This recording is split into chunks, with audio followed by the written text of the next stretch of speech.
पहले इंट्रोड्यूस कर दो आप हो कहाँ से, उसके बाद आगे का मैं पूछता हूँ। बिल्कुल। ओके, तो मैं दिल्ली में रहता हूँ और वैसे मैं बिलोंग बिहार से करता हूँ। सो बट मैं एज ए प्रोफेशनल वर्किंग भी हूँ एंड खुद का भी ट्रेडिंग करता हूँ। तो हम दिल्ली में ही रहते हैं, हमारी ऑफिस भी दिल्ली में ही है। सेम ही है लोकेशन मेरा भी, मैं भी बिहारी से हूँ और रहता हूँ दिल्ली में। अच्छा। अच्छा। बढ़िया है। तो आपका ये जर्नी स्टॉक मार्केट में कैसे शुरू हुआ था? पहले इंडियन मार्केट में किया, फिर क्रिप्टो में आए, या डायरेक्ट आप क्रिप्टो में आए, ऐसा कुछ? नहीं, स्टार्टिंग तो ऑब्वियस ही बात है, हमारी मार्केट एक टाइम पे काफ़ी ज़्यादा फेमस थी। लाइक जब रोज़ की एक्सपायरी होती थी तो काफ़ी सारे लोगों को अट्रैक्ट करा था वो चीज़ें। तो आई अच्छा। थिंक वहीं से मेरी जर्नी हुई थी। बट मेरी जर्नी इक्विटी से ही स्टार्ट हुआ था। हम्म। जब इक्विटी थोड़ा करा, देन मैंने ऑप्शन के बारे में सीखा समझा। एंड ये काफ़ी लंबी, मतलब हो गए ऑलमोस्ट 3 साल तो मेरे को मार्केट में हो गए। तो ऐसा नहीं है कि मैं 1 साल 2 साल से या 6 मंथ से कर रहा हूँ। बट हाँ, मतलब सर मैं काफ़ी चीज़ें करा हूँ। लाइक मैं स्टॉक मार्केट में इक्विटी भी करा हूँ, ऑप्शन भी करा हूँ, अब क्रिप्टो भी कर रहा हूँ। तो दैन मतलब आपने बहुत सारी चीज़ें इंडियन एक्सप्लोर। मार्केट भी एक्सप्लोर किया है, उसके बाद आप क्रिप्टो में आए हो?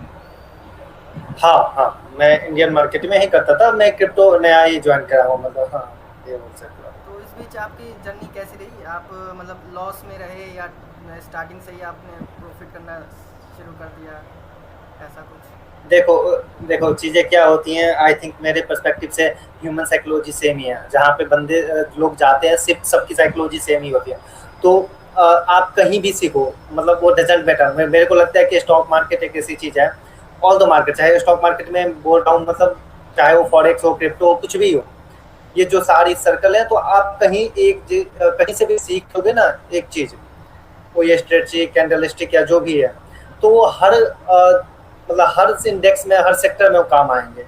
तो ऐसा नहीं है कि मैं इंडियन स्टॉक मार्केट में सीखा तो मेरे को क्रिप्टो में बेनिफिट नहीं हुआ। ऑब्वियस सी बात मैं बताऊं तो क्रिप्टो में डे वन से प्रॉफिट रहा हूँ। तो बिकॉज वो इसलिए मैं रहा हूँ क्योंकि मेरे को इंडियन मार्केट में 2 साल 3 साल जो लगे, मैंने जो चीज़ें सीखा, तो उसका बेनिफिट है वो। मैं क्रिप्टो को मैं फिर से कुछ मेरे को एक्स्ट्रा ऑर्डिनरी सीखने की जरूरत नहीं पड़ी, क्योंकि सारी चीज़ तो सेम ही होती हैं, ऑप्शन सेम ही होते हैं, कॉल पुट सेम ही होते हैं, कैंडल सेम ही बनते हैं। तो भाई सब कुछ तो सेम ही बनना है, आपको कहीं एक जगह पे मेहनत करनी है। बाकी चीज़ें मैं अभी फॉरेक्स भी करूंगा तो मेरे को सेम ही सारी चीज़ें लगेंगे। हाँ, थोड़ी थोड़ी बेसिक चीज़ टर्मिनोलॉजी आपको सीखनी पड़ती है, बाकी आपको फंडामेंटली चीज़ें सेम ही रहती हैं। अच्छा। तो अभी आप स्कैल्पिंग करते हो या स्विंग ट्रेडिंग? लाइक स्कैल्पिंग तो नहीं बोल सकता हूँ मैं, स्कैल्पिंग तो नहीं करता हूँ, जैसी बात है। मेरी पोजीशन जो रहती है मोस्टली इंटरडे या 2 दिन 3 दिन चलती है। कभी वो डिपेंड ऑन द मार्केट की बिहेवियर क्या है, मूवमेंट क्या है, और प्रॉफिट कितने में एक्सपेक्ट कर रहा हूँ, उतना आ रहे हैं कि नहीं है। मतलब मतलब लॉट्स ऑफ फैक्टर पे डिपेंड करता है। मैं ऐसे एक चीज़ नहीं बता सकता हूँ कि वो स्विंग रहती है। कई बार मैं इंटरडे में स्क्वायर अप कर लेता हूँ, कई बार 2 3 दिन लग जाते हैं। तो डिपेंड करता है कि कैसा है तो मार्केट। आपका मैंने इंस्टाग्राम पे पीएनएल देखा था, आपका मतलब लॉस तो है ही नहीं। तो इसके पीछे क्या रीज़न है? एक भी लॉस तो मुझे तो दिखा नहीं पीएनएल में, जो भी दिखा ग्रीन में ही दिखा। हाँ। अब देखो क्या होती है ना, कई बार मैं ये नहीं बोलता मैं ज़्यादा एक्सपर्ट हूँ, मतलब उसकी वजह से आई थिंक कई बार चीज़ें जो होती हैं, आपकी मेहनत जो आप करते रहते हो 2 साल 3 साल से, तो at a point of time कुछ दिन आपकी वो सफलता के पीछे बहुत सारे फैक्टर होते हैं। आपकी मेहनत तो होती ही है, बट लक भी होती है। आई थिंक तो वो चीज़ें मेरी उस मंथ रही थी। तो मैं बोल सकता हूँ ये कि उस मंथ में मेहनत भी रही, और वो मेहनत के साथ साथ कई बार हम मेहनत करते हैं फिर भी हमें लॉस होती है। तो उस टाइम और पीरियड मेरे को मेहनत के साथ मेरा लक भी काम करा। मैं ये बोल सकता हूँ। तो आपकी मतलब स्टार्टिंग से जर्नी कैसे हुई? आपने सोचा कैसे कि स्टॉक मार्केट में आते हैं और इसे हम करते हैं, पार्ट टाइम या फुल टाइम अब दोनों? देखो, तो देखो एज हम बिहार से जैसे बिलोंग करते हैं, तो हमारे पास ना उतनी opportunity eight a point of time. देखो आज तो हाँ, इन्फॉर्मेशन काफ़ी इजी हो गई है, हम सब समझते हैं। बट मेरी जो स्कूलिंग हुई है, ग्रेजुएशन हुई है, सारे मैं बिहार से ही करा हूँ। तो आफ्टर ग्रेजुएशन हर किसी युवा के या व्यक्ति की ये इच्छा होती है कि अब मेरी कैरियर एक अर्न ऑफ टाइम, जब मेरी पढ़ाई तो अब एक सर्टेन लेवल की ख़त्म हो गई। मैं समझता हूँ कि पढ़ाई कभी ख़त्म नहीं होती है मेरे पर्सपेक्टिव से, तो लाइफ टाइम की जर्नी है।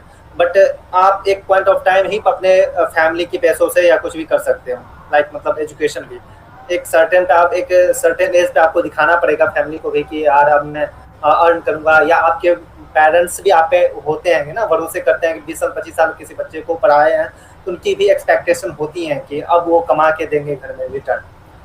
तो उस टाइम मैं आफ्टर ग्रेजुएशन मैं एक्सप्लोर ही कर रहा था, तो आई थिंक मेरे को इंटरेस्ट उसमें, आफ्टर द फाइनल ईयर में ये सब चीज़ एक्सप्लोर करा, तो मेरे को लगा कि यार इसमें ही अपॉर्चुनिटी कुछ मिल जाए या मेरे को सीखने को मिले, करने को मिले, तो आई थिंक वो मेरे लिए बेटर रहेगा। तो बस ऐसे ही, और बाकी जो होना होता है आई थिंक वो नसीब में वो हो ही जाता है, तो वही वाली बात है। तो मतलब आपकी फाइनेंशियल कंडीशन कैसी थी पहले, सही थी या लो थी? अब देखो ऑब्वियस सी बात है, एज ए स्टूडेंट किसी के फाइनेंशियल कंडीशन अच्छी नहीं होती है, और आई थिंक किसी के माँ बाप आपको 2 लाख 3 लाख 4 लाख, हम जिस फैमिली से बिलोंग करते हैं ऑब्वियस सी बात है करने के लिए नहीं देते हैं कि हाँ बेटा तू ये ट्राई करके देख, 1 लाख 2 लाख रुपये। मेरे को 1 रुपया भी मेरे फैमिली से नहीं मिले थे, और मैंने आई थिंक पूछे भी या मांगे भी नहीं थे, मैंने तो बताया भी नहीं था मैं ऐसे कुछ करता हूँ, तो मैं खुद से ही करता था, जो मेरे पास 4000 5000 6000 होती हैं उसी से मैं ट्रेड करता था या जो भी करता था, बाकी मैं जॉब करा। आई थिंक मैं बहुत बड़ी पॉइंट बोलना चाहता हूँ, लोगों को लगता है कि इंस्टाग्राम पे चाहे यूट्यूब पे कि हम 2000 4000 रुपये से या 10,000 रुपये से ट्रेडिंग करेंगे और बहुत पैसे कमा लेंगे, तो वो आपकी एक बहुत बड़ी मिस्टेक है। आप अपने लाइफ के साथ भी एक मतलब लाइफ भी वेस्ट कर रहे हैं उसके साथ। आई थिंक आपको एक जॉब करनी चाहिए, ऑब्वियस सी बात करनी चाहिए, और सर्टेन लेवल पे आपको पैसे कमा लेना चाहिए, दैन आप सोचना चाहिए कि मैं स्विच करूँ या ना करूँ। बाकी आप इस चीज़ को साइड हसल बेस्ट चाहिए। मैं बोलता हूँ फाइनेंस नॉलेज सबको होनी चाहिए, हमारे यूथ को ऑब्वियस सी बात होनी ही चाहिए कि हम हमारे पास जो पैसे हो एक्स्ट्रा वो कैसे आप ग्रो कर सकें, बिकॉज आप यदि अपने पैसे को 4% 5% किसी बैंक को दोगे ग्रो करने के लिए, तो इन्फ्लेशन भी बीट नहीं कर पाएंगे। तो उससे अच्छा है कि आप खुद को अपने पैसे को मैनेज करना सीखो, पर सट्टे मारना मत सीखो कि यार मतलब अपने पैसे से मतलब हार्ड अर्न मनी जब आप कमाओगे ना स्ट्रगल करके, तभी आप उस पैसे को वैल्यू दे पाओगे। नहीं तो मैं आप किसी 2 रुपया का कॉल लेके या वो 200 रुपया या 100 रुपया हो गया ना, तो उस पैसे की आपकी वैल्यू नहीं रहेगी। मैं बता रहा हूँ, आप 10,000 का 1 लाख भी कर लोगे ना, तो नेक्स्ट 2 या 3 मंथ में आप उसे लूज कर जाओगे। उस 2 लाख पे मतलब आप 3 लाख 4 लाख लॉस में चले आओगे। तो ये उसलिए होती है कि आपको उस पैसे की अहमियत पता नहीं होती है, वो सडनली आपके पास पैसे आ जाते हैं, 10,000 से 1 लाख हो गया, तो पैसे की वैल्यू आपको पता नहीं होती है। जब तक आप उस पैसों को स्ट्रगल करके बढ़ाओगे नहीं ना, तब तक वो आप समझ नहीं पाओगे कि कैसे पैसे ग्रो करते हैं। तो अभी आप क्या कर रहे हो, ऑप्शन में कर रहे हो या फ्यूचर में? मैं ऑप्शन ही करता हूँ, लाइक मतलब मैं क्रिप्टो में ऑप्शन करता हूँ और इंडियन में स्टॉक और ऑप्शन करता हूँ कंबाइन करके। तो अभी आप चार्ट दिखाकर एक्सप्लेन कर सकते हो अपना कुछ स्ट्रेटजी या जो भी मतलब प्रीवियस जो भी ट्रेड लिया हुआ है वो? स्ट्रेटजी तो लाइक थोड़ा बहुत आप मतलब जितना कंफर्टेबल हो शेयर करने में उतना आप दिखा सकते हो। हाँ वैसी बात है, 1-2 चीज़ें तो बताओ। देखो मैं जहाँ तक 2-3 साल से एज मैं काम कर रहा हूँ, तो मेरे पर्सपेक्टिव से जहाँ तक लगता है, और मैं वर्क एज प्रोफेशनल भी वही वर्क करता हूँ, तो मेरे को जहाँ तक लगता है कि इस मार्केट में बेसिक चीज़ जितने काम करती है ना, आई डोंट थिंक कि आपको 4-5 चीज़ें या कंबाइन करके ये एक्स्ट्रा ऑर्डिनरी कुछ बना लोगे। वो आपको एक जितना चीज़ें कॉम्प्लिकेट करोगे ना, उतनी आपकी दिक्कत होगी ट्रेड लेने में और काफ़ी चीज़ें समझने में। चीज़ें अगर लोगे, आप चाहोगे कि आईसीटी भी सीख लेते हैं, प्राइस एक्शन भी सीख लेते हैं, सब सीख लेते हैं, तो फिर वो वर्क नहीं करेगा। आप जितना सिंपल रखोगे उतना ही वर्क करेगा। मेरा भी सिंपल है, मैं सपोर्ट और रेजिस्टेंस पे काम करता हूँ, जो डिमांड और सप्लाई होता है उस पर। तो यही सिंपल चीज़ ही मार्केट में वर्क करता है, बस आपको साइकिल मेंटेन रखना होता है। हाँ ऑब्वियस बात है, सिंपल चीज़ ही काम आती है मार्केट में, और सिर्फ मार्केट में नहीं, आप कोई भी चीज़ ले लो, चाहे आप कोई भी बड़े बड़े जो आदमी हैं, चाहे आप जो ब्रांडेड प्रीमियम टॉप क्वालिटी की चीज़ रहेंगे, आपको हमेशा वो सिंपल रहेंगे, क्लीन मिनिमल सिंपल। आप आईफोन ले लो, BMW, मतलब कोई भी चीज़ जो बहुत बड़ी फटी है, बहुत अलग लेवल पे, आप उसको देखो। आईफोन कहाँ 30 तरीके की चीज़ें डिजाइन में ये कर देता है, मिनिमल कितना सिंपल डिजाइन रखता है, बट वही चीज़ लोग को अट्रैक्ट करता है। तो हमेशा आप जब एक सर्टेन आप डिजाइन, जो ग्राफिक डिजाइनर है ना, बड़े बड़े जो टॉप लेवल के काम कर रहे हैं, आप उनसे पूछना। जो वीडियो एडिटर है, जो बहुत बड़े टॉप लेवल के एडिटर है, आप उनसे पूछना, वो सब यही बताएंगे कि सिंपल जितना चीजें रखते हैं वही काम करता है, वही बेस्ट होती है। आप 10 तरीके का इफेक्ट लगा दोगे या 10 तरीके का चीजें उसमें घुसा दोगे, वो किसी को पसंद नहीं आते। हाँ, वो बेसिक लोगों को जो शुरू में उसको नॉलेज नहीं होती है, उनको अट्रैक्ट करता है वो चीजें, हाँ, वो कि यार ये fascinating इफेक्ट लगता लगा है दिए। लोगों को। स्टार्टिंग में हमें भी लगता था, ऐसा कोई ये नहीं है, वो फैसिनेटिंग लगता ही है। तो मैं स्क्रीन से स्क्रीन आप शेयर कर दो। हाँ।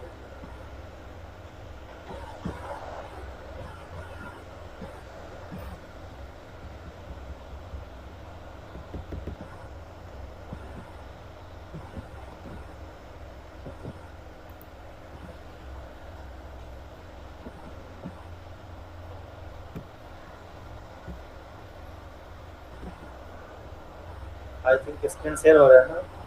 नहीं, अभी तो मतलब मेरे में तो नहीं दिखा रहा है। तो अब हो रहा है?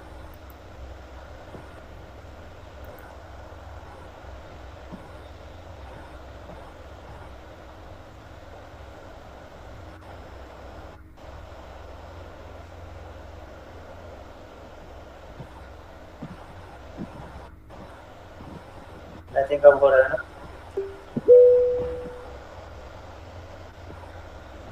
हाँ, दिख रहा है अब।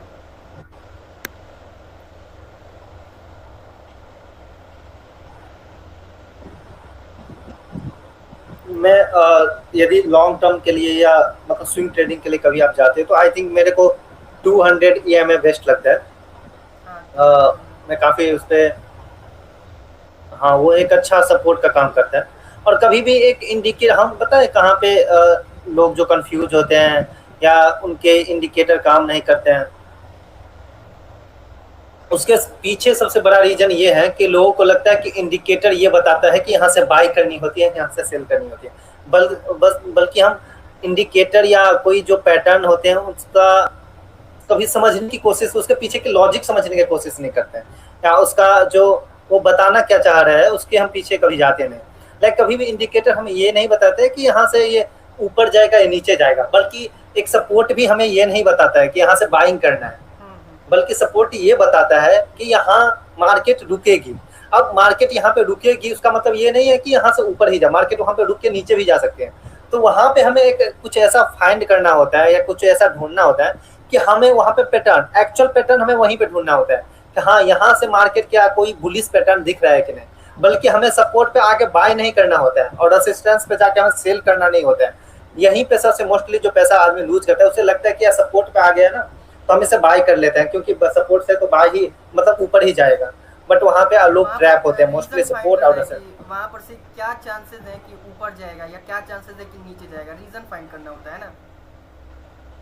हाँ, रीजन फाइंड करना होता है। जो भी आप सीखे हो ना वही, देखो लोग होता है ना, अब रैंडम कहीं मान के चलो कोई मैंने कैंडल स्टिक किया है, ये हैमर है या डोजी है, तो ये डोजी जो बीच में रहेगा ना, मान के चलो ये जो है, ये यहाँ पे एक डोजी है, यहाँ पे डोजी काम नहीं करेगा, लेकिन ये डोजी यहाँ पे काम करेगा। क्यों? क्योंकि यहाँ पे एक सपोर्ट, एक बेस मिला है। एक नीचे जाके मार्केट ऑलमोस्ट आप देखोगे तो ये जो रियली इसकी आई है ना निफ्टी 50 में,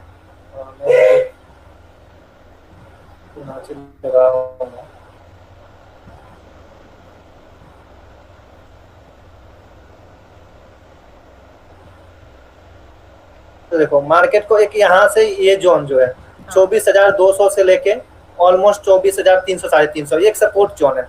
तो इस जोन में यदि हमें कोई अच्छा बुलिश पैटर्न मिलेगा या दिखेगा तो हम वहाँ पे एक ये एज्यूम कर सकते हैं कि यहाँ से मार्केट बुलिश जाएगा। बल्कि हम यहाँ पे 200 पे आके हम ये रैंडम ट्रेड नहीं लेंगे कि मार्केट 200 पे आ गया इसलिए मैं यहाँ पे बाइंग कर लूंगा। देखो यहाँ पे जो डोजी बनेगी, यहाँ पे हैमर, इनसाइड कैमर, तो कितने कैंडल बने हैं इस पे, देखो इनसाइड कैंडल भी बना है, हैमर भी बना है, डोजी भी बना है। तो यदि इसको ये ब्रेक, हाँ, तो यदि ये बुलिश तब होगा जब ये यहाँ पे आके ना, यहाँ पे 24,000 मोटा मोटी 500 पकड़ लो। अब 500 क्या होती है, ऑप्शन चेन ये वाली दिख रही है, ये स्क्रीन दिख रही है आई थिंक ना। देखो मैं जो ट्रेड करता हूँ सिर्फ क्या ये चार्ट पे बेसिस पे नहीं करता हूँ, मैं ऑप्शन का चेन भी एनालाइज करता हूँ। लाइक यदि आप देखोगे ना 24,500, ये सिर्फ ट्रेडिंग व्यू की स्क्रीन दिख रही है। हाँ आप दिख रहे होगे आई थिंक ना। तो देखो सिर्फ कैंडल स्टिक नहीं देखने होती है, बल्कि यहाँ पे थोड़ा थोड़ा हम इसका यूटिलाइज भी करते हैं। अब ओपन इंटरेस्ट देखो यहाँ पे सबसे ज्यादा है, यहाँ पे 1,73,000 हाँ 1 लाख कॉल साइड है। और ये पुट साइड देखो तो ये कॉल साइड क्या है कि मार्केट को यहाँ पे मोस्टली जो यहाँ पे बहुत सारे लोगों ने सेल कर रखे होंगे, क्योंकि एक साइकोलॉजी ये 24,500 एक साइकोलॉजी नंबर आता है। हाँ हाँ तो बहुत सारे कॉल सेलर जो होते हैं जिनके पास बहुत ज्यादा मोटे पैसे होते हैं, वो कॉल से मतलब ऑप्शन सेल करते हैं वो। तो जो ऑप्शन सेल करते हैं ना, तो उनको हमेशा डाउन फिगर के आसपास सेल करते हैं, जैसे 25,000 हो गया, 24,500 हो गया, 25,500 हो गया, नीचे साइड में 24,000 हो गया। तो इस नंबर पे बहुत सारे ऑप्शन सेलर आपको दिखेंगे। तो यदि ये 24,500 तोड़ता है ना, जैसे मान के चलो ये जो है 24,500 ये टूटेगा ना, तो बहुत तेजी से मार्केट एक सडनली मूव देगा। क्योंकि जो 500 पे बेच रखा होगा ना, उसका स्टॉप लॉस हिट होगा और वो सोचेगा कि यार अब यहाँ से निकलते हैं, तब एक सडनली मूव आपको देखने को मिलेगा। क्योंकि ऑप्शन सेल करके जो बैठता है ना, उसके पास अनलिमिटेड लॉस होने की प्रोबेबिलिटी होती है। यदि वो देखो ऑप्शन सेलिंग पैसे कमाते हैं लोग धीरे धीरे धीरे धीरे, लेकिन पैसे जब यहाँ पे यदि आप लॉस करते हो तो बहुत मोटा पैसा लॉस का होता है। तो इसलिए ऑप्शन सेलिंग में हम हमेशा एक स्ट्रेटजी के साथ रिस्क मैनेजमेंट बहुत काम आता है ऑप्शन सेलिंग में। यदि आप रिस्क मैनेजमेंट के साथ नहीं चलोगे तो आप यहाँ पे नहीं। जरूरी होता है ट्रेडिंग में। हाँ देखो ऑप्शन बाइंग में भी और रिस्क मैनेजमेंट जरूरी है, ऑब्वियस सी बात है, लेकिन उससे कई ज्यादा जरूरी है ऑप्शन सेलिंग में। क्यों ऑप्शन बाइंग में तो आपको पता है कि 5 रुपए का जो चीज मैं ले रखा हूँ वो तो जीरो होना है, मान के चलो या तो 5 का 50 होगा, 100 होगा, नहीं तो जीरो होगा। बट ऑप्शन सेलिंग जो है, यदि वो 5 रुपए या 50 रुपए का बेचा है तो 5,000 भी खड़ा हो सकता है, आपका पूरा कैपिटल जा सकता है इसमें अनलिमिटेड रिस्क की प्रोबेबिलिटी होती है। तो वहाँ पे रिस्क मैनेजमेंट बहुत जरूरी होती है। बाकी चलो आपको जब, इसलिए मैं बोल रहा हूँ ना 24,500 पे सबसे ज्यादा OI खड़ा था। OI क्या होते हैं? OI देखो लोग गलती कहाँ करते हैं ट्रेडिंग में कि लोग सिर्फ कैंडल स्टिक सीख लेते हैं और 2-4 इंडिकेटर सीख लेते हैं, बट मार्केट को पूरा कभी समझ ही नहीं पाते। तो यहाँ पे सिर्फ ये OI सिर्फ कैंडल काम ही नहीं करता है, कैंडल काम करता है मैं मानता हूँ, बट उसके साथ यदि देखो जब हम युद्ध में जाते हैं तो हमारे पास यदि 2-3 चीजें हो हमारे साथ, सिर्फ एक ही हथियार हो और एक हथियार के अलावा 4-5 हथियार हो, तो हमें वो जीत हासिल दिलाने में मतलब हेल्प करेगा ना वो। तो ऐसे ही हम कैंडल स्टिक तो सीखते ही हैं, इंडिकेटर सीखते हैं, इसके साथ हमें ऑप्शन चेन भी सीखनी चाहिए, OI को एनालाइज भी करना आनी चाहिए, कहाँ पे बड़े बड़े जो सेलर है कहाँ पे बैठे हैं, कहाँ पे वो, तो वहाँ पे हम क्या करेंगे, हमारी गलत ट्रेड जो होगी ना वो बच जाएंगे, हम पैसे लॉस करने से बचेंगे वहाँ पे। मतलब टेक्निकल के साथ हमें डेटा भी लेकर चलना पड़ता है। हाँ डेटा देखो डेटा कभी गलत नहीं बोलता है, आप ये मानते हो ना। जो डेटा होता है, बड़ी बड़ी कंपनी भी डेटा पे ही काम करते हैं, तो डेटा कभी गलत नहीं बताता है। तो आपकी मतलब स्ट्रेटजी किस बेस पे है? हमारी जो कई सारे जो टाइम मतलब देखो उस पे, अब देखो मैं सिर्फ एक चीज नहीं करता हूँ, मैं मल्टीपल चीज, मैं इक्विटी भी उठाता हूँ, मैं ऑप्शन सेलिंग भी करता हूँ, ऑप्शन बाइंग भी करता हूँ, मैं क्रिप्टो भी करता हूँ, इंडियन मार्केट भी करता हूँ। तो बहुत सारी चीजें मैं देख के करता हूँ कि लाइक मतलब मार्केट का मूड क्या है, मार्केट किस जोन में जा रहा है, सेलिंग जोन में है, बाइंग जोन में है। बाकी मैं कैंडल स्टिक भी करता हूँ, जैसे अभी अच्छा एक पैटर्न बन रहा है, तो यदि इनसाइड कैंडल के अंदर ही या मतलब इनसाइड कैंडल के बाहर एक अच्छा बुलिश कैंडल देता है, तो हम यहाँ पे छोटा सा स्टॉप लेके ट्रेड भी करेंगे बुलिश साइड का। और कई बार हम ऑप्शन जहाँ पे लगता है कि मार्केट डल है, कुछ समझ में नहीं आ रहा है, मार्केट का डायरेक्शन सही नहीं है, उस टाइम हम ऑप्शन सेलिंग भी करते हैं स्ट्रेटजी के साथ। अभी आप पीएनएल शेयर करना चाहोगे ताकि उससे लोगों को यकीन हो जाए? नहीं तो फिर चार्ट देखते हैं तो लोग तो यही समझते हैं कि ये भी फेक है या ऐसा वैसा। बिल्कुल एक बार ट्राई करता हूँ दिखाने में। जो भी हो, क्रिप्टो के पीएनएल हो गए या इंडियन मार्केट, जो आपको सही लगे। वैसे तो क्रिप्टो का मैंने देखा है वीडियो, वो तो मतलब नेक्स्ट लेवल था वो। लॉगिन कर लेते हैं एक बार। क्योंकि जब मैंने देखा था ना तो उस टाइम आपका जो पीएनएल था लगभग जितना भी आपने ट्रेड लिया था सब में ग्रीन ही ग्रीन था। तो ये तो एक मतलब हाई लेवल का ये हो गया ना प्रोबेबिलिटी। और वो तो मैं भी जानता हूँ, इसके लिए हार्ड वर्क बहुत करना पड़ता है और बहुत सी चीज़ों से फेस को पार करना पड़ता है, ये तो मुझे भी पता है। आज दिख रही है यहाँ तो यहाँ पे नहीं दिख रही है। नहीं, स्क्रीन नहीं छो रहा।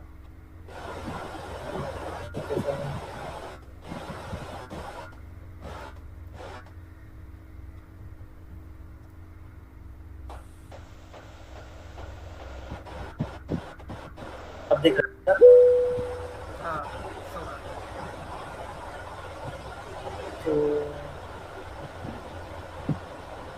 उस टाइम मेरा कैपिटल 1 लाख था जब मैं वो ट्रेड कर रहा था। अच्छा, अब तो मैं कुछ अभी भी मेरे पोजीशन है कुछ तो किस मंथ का जून का। अभी ये मेरी पोजीशन है उसकी लॉस दिखा रहा है, मतलब वो कंटिन्यू है। अभी मैं स्क्वायर ऑफ नहीं कर रहा हूँ क्योंकि अच्छा। मेरे को लगा मेरा अभी स्टॉप लॉस हिट नहीं हुआ है, तो जब तक मेरे को मतलब लगता है कि होल्ड रनिंग अभी करना चाहिए ट्रेड तब चल तक रहा मैं है। करता हूँ। हाँ हाँ, और रनिंग चल रहा है। मैं रिसेंट का प्रॉफिट भी आपको दिखा देता हूँ। ये नीचे आएंगे,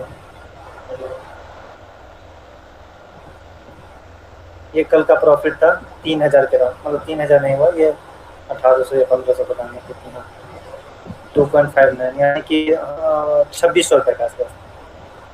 बाकी मैं आपको दिखाता हूँ जो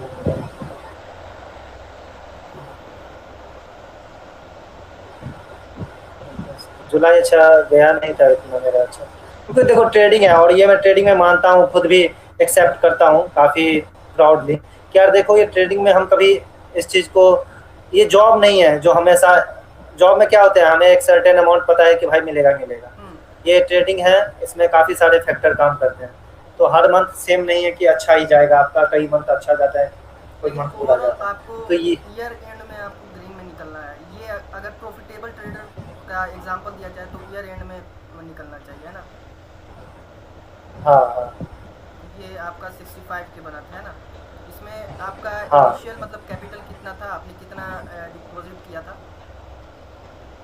देखो ट्रेडिंग ये जो डेल्टा है या क्रिप्टो है, मैंने स्टार्ट तो देखो स्टार्टिंग में मेरे को भी डर लगता है, ऑब्वियस सी बात है, हम्म। कोई ऐसा चीज़ें, और मेरे को कई बार पैसे डालने में थोड़ा डर लग रहा था कि फ्रॉड ना हो जाए, लाइक ऐसा कुछ। तो स्टार्टिंग में 10-20 हज़ार से ही करा था हमने, बट उसके बाद मैंने कैपिटल डाला और जब मेरे को थोड़ा ट्रस्ट हुआ और लगा कि यार हाँ मतलब चीज़ें हो सकती हैं, then चार्जेस एक बार तो आप हम दिखा धीरे दो, धीरे, क्योंकि लोगों को सबसे ज़्यादा डाउट रहता है कि डेल्टा एक्सचेंज में चार्जेस बहुत ज़्यादा हाई है। तो ये आप दिखा दो कि बट अगर आप देखो उसको पेशेंस से चलते उसको हैं तो उसको मैं चार्जेस भी उसको कम ही लगेगा। हाँ, चार्जेस लगती है, ऑब्वियस सी बात है, कई सारे जो लोग हैं पैसे तो कमा लेते हैं लेकिन पता चलता है सारे पैसे उसके चार्जेस में चार्जेज में ही चले गए। तो लेकिन हम मैनेज करते हैं उस चीज़ को, ये 16,000 के अराउंड चार्जेज है मेरे।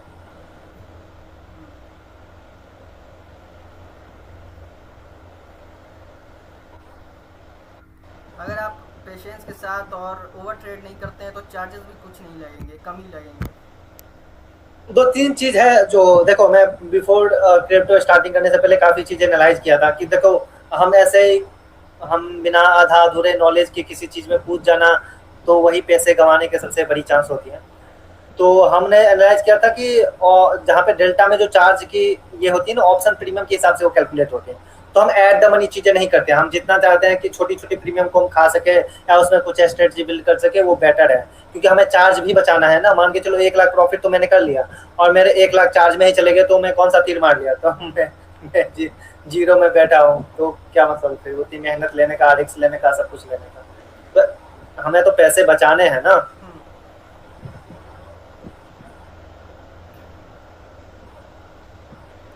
तो अभी आप सिर्फ ऑप्शन बाइंग करते हो। नहीं, ऑप्शन सेलिंग बाइंग दोनों होती है हमारी। दोनों बाय सेल दोनों होती है। और फ्यूचर में आप नहीं करते हो, मतलब ये कॉन्ट्रैक्ट नहीं, के बेस आप ट्रेड लेते हो। हाँ मैं ऑप्शन ऑप्शन ऑप्शन मेरे को कंफर्टेबल लगता है कि अपने हिसाब से फ्यूचर थोड़ा, मतलब जब फ्यूचर जब लगेगा कि हाँ लेना चाहिए तो मैं ले लूँगा, बट मैं लेता नहीं हूँ तो मेरे को आइडिया नहीं है। तो आप अभी जैसे जो भी स्टार्ट करना चाह रहे हैं, बिगिनर हैं, उनको आप क्या सजेशन देना चाहोगे कि कैसे शुरू करें और क्या कैपिटल रहना देखो चाहिए?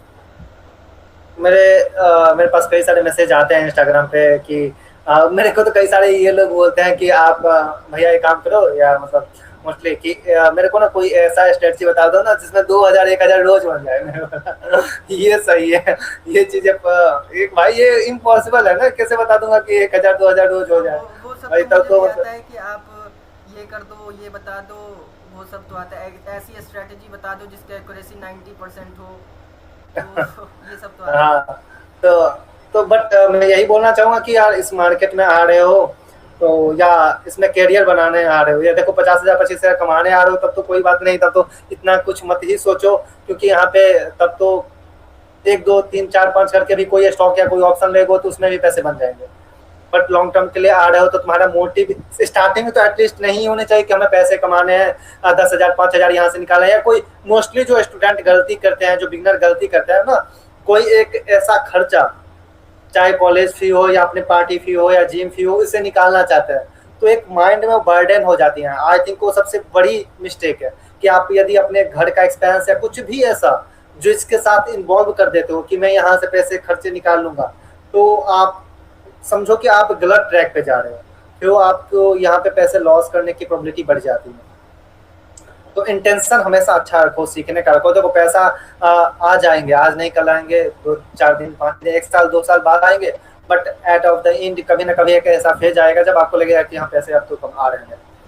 तो बट उसके लिए आपको पेशेंस रखना पड़ेगा। कैसे आप सोचोगे कि मैं रातों रात, या मेरी जो ऑब्वियस सी बात, मैं खुद पे बोल रहा हूँ, मैं अभी भी सीख रहा हूँ, मैं कोई एक्सपर्ट ट्रेडर नहीं हूँ, मैं ना मानता हूँ इस चीज को, और अभी भी मैं सीख रहा हूँ, पैसा लॉस करता हूँ, तो बट हो गया, बट मैं इस चीज को भी मानता हूँ। लोगों को लगता होगा कि ये 70,000 या 1 लाख जो भी मैंने कमाए हैं, उनको लगता होगा कि ये तो रातों रात कमा लिया, बट उस एक रात के पीछे कई सारे रातों का मेहनत है ना मेरे पास।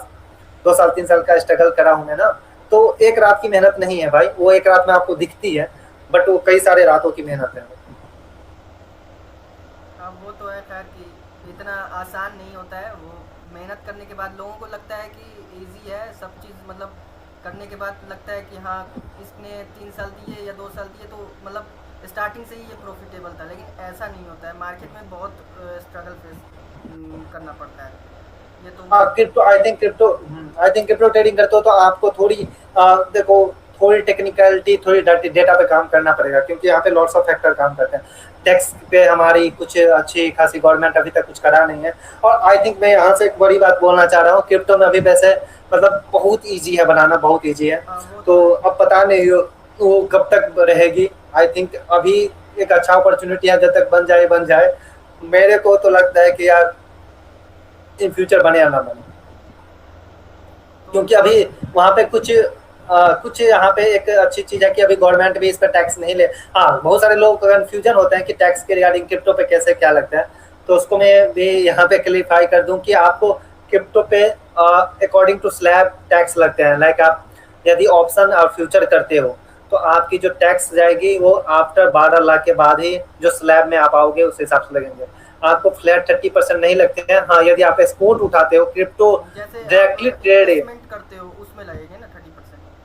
हाँ, या तो इन्वेस्टमेंट नहीं भी करते हो, यदि आप डायरेक्ट क्रिप्टो उठा लेते हो, लाइक इंडेक्स ही खरीद लिया, जैसे मैं निफ्टी 50 ही खरीद लूंगा, यहाँ पे निफ्टी 50 का कॉल ना खरीद के, मैं 2500 का कॉल ना खरीद के 24,300 का इंडेक्स यानी कि निफ्टी को ही ट्रेड करना लगूंगा, तब मुझ पे टैक्स लगेंगे। तो वैसे ही क्रिप्टो को ही आप खरीद लोगे। मेरा इंटेंशन ये है बोलने का कि यदि आप क्रिप्टो को बाय और सेल करते हो, या इथेरियम को, कोई भी बिटकॉइन को, तब आप पे 30% स्लैब 30%, यानी कि 100 रुपया भी कमाओ तो आप 30 रुपया आप टैक्स दोगे, तब लगते हैं पैसे। तो आपका मतलब देखकर मुझे सही लगा था, तो मैंने सोचा कि आपसे पॉडकास्ट कर लूँ एक। आप पहले ही ऐसे हो, अभी तो 1 2 और बंदे हैं उनसे भी बात की है मैंने, तो उनका भी पॉडकास्ट करूँगा। आप फर्स्ट पर्सन हो, तो पहला एक्सपीरियंस अच्छा रहा, मुझे अच्छा लगा। तो हाँ, बहुत सारे मेरे को बहुत सारे लोग बोलते हैं कि यार आपकी जो बताने की अंडरस्टैंडिंग है तो ट्रेडिंग की वो बहुत अलग है। तो उसको मैं इसलिए आई थिंक मेरे को जहाँ तक लगता है कि वो इसलिए हो पाती है क्योंकि मैं एज ए इन्फ्लुएंसर कम एक फुल टाइम ट्रेडर हूँ। मैं जॉब भी करता हूँ, वो ट्रेडिंग का ही करता हूँ। लाइक मतलब पैसे मैनेज होती है, हमारी फॉर्म है, तो उस पे वहाँ पे काम होती हैं। तो हम हमारी जो फुल टाइम जो ट्रेडर होता है उसमें और एक जो इन्फ्लुएंसर होता है उसमें ज़मीन आसमान का फ़र्क होता है थिंकिंग में और जो बताने का तरीका होता है उसमें, क्योंकि एक्चुअल ट्रेड करते हैं ना हम, तो हमें चीज़ें बेसिक पता होती हैं कहाँ पे लोग फँसते हैं, कहाँ पे लोग स्टक हो जाते हैं।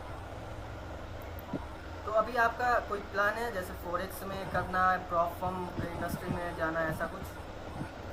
देखो प्रॉप फर्म तो आई डोंट थिंक कि मैं प्लान कर रहा हूँ, बट हाँ फॉरेक्स का थोड़ा एक्सप्लोर कर रहा हूँ, बट फॉरेक्स में काफ़ी टर्मिनोलॉजी है, लाइक गवर्नमेंट की थोड़ी इलीगल टाइप की चीज़ें हो हाँ, रही वो है, तो मतलब इंडिया में थोड़ा ये टाइट दिक्कत रूल है है। का एक अकाउंट, हाँ क्योंकि हिस्ट्री मतलब वहाँ पे क्रिप्टो को मतलब अकाउंट को ट्रांजेक्शन करना पड़ता है, लाइक यूएस आईएनआर में कन्वर्ट करना पड़ता है पैसे को, तो काफ़ी सारे फ्रीज वगैरह। तो देख रहा हूँ यदि कुछ अच्छा लगा या कुछ दिक्कत, बट फॉरेक्स करने का मन तो है मेरा, क्योंकि उसमें भी पैसे अच्छे खासे मिलते हैं, मैं देखा हूँ वैसे। तो आई चलो थिंक भाई, वो तो बंदा आपके साथ बात करके अच्छा लगा। फिर कोशिश करेंगे कोई और कुछ शेयर करना हो अपने कुछ अच्छी चीज़ें, तो एक बार और भी आपके साथ पॉडकास्ट करने का मौका मिलेगा तो ज़रूर करेंगे। ठीक है भाई? बिल्कुल बिल्कुल यार चलो भाई, बिल्कुल, thank thank you. You so much भाई, थैंक यू।